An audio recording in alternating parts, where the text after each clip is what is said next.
जिल्ह्यात मतमोजणीला काही वेळातच सुरुवात होणार आहे. मी सध्या आहे पाटण विधानसभा मतदारसंघामध्ये.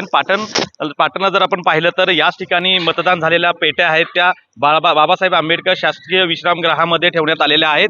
या ठिकाणी पोलिसांचा कडेकोट बंदोबस्त देखील या ठिकाणी तैनात करण्यात आलेला आहे. उमेदवार असतील किंवा जे कर्मचारी असतील त्यांना या ठिकाणी चेकिंग करून सोडलं जात असताना आपल्याला एकंदरीत पाहायला मिळतात. पोलिसांचा कडेकोट पोलीस बंदोबस्त या ठिकाणी आपल्याला पाहायला मिळतोय. सोबतच या ठिकाणी कोणताही अनुचित प्रकार घडू नये यासाठी साधारण पोलिसांचा फौजफाटा जो आहे तो या ठिकाणी मोठ्या प्रमाणात तैनात करण्यात आलेला आहे. सोबतच आठवडी बाजार आहे तो देखील या ठिकाणी बंद ठेवण्यात आलेला आहे.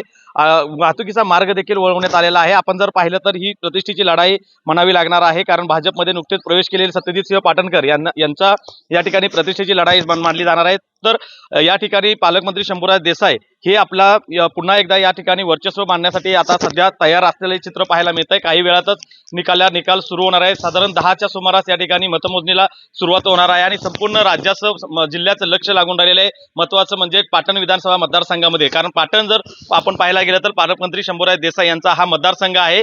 सोबत त्या ठिकाणी भाजपने आपला एक नवीन पक्षप्रवेश देऊन अपक्षाला पक्षप्रवेश देऊन या ठिकाणी शंभूराज देसाईंना शह देण्याचा प्रयत्न या ठिकाणी यापूर्वी देखील केलेला होता आणि त्यामुळं आता ही अतिशय प्रतिष्ठेची लढाई समजली जाणार आहे. आता महाराष्ट्र जिल्ह्यामध्ये जर आपण पाहायला गेलं तर या ठिकाणी शंभूराज देसाई यांनी मनोमिलन करण्याचा प्रयत्न भाजपबरोबर केला होता, मात्र त्या ठिकाणी ते अपयशी ठरलेले आहेत. कारण भाजपकडून त्यांना कोणताही प्रतिसाद न मिळाल्यामुळं पुन्हा एकदा त्यांनी स्वबळाचा नारा घेत या ठिकाणी निवडणुकीला सामोरं जाणार आहे. त्यामुळे अतिशय महत्वाचा हा मतदारसंघ आणि इथली पंचायत समिती जिल्हा परिषदेची गणितं ही काही वेळातच आता स्पष्ट होणार आहेत.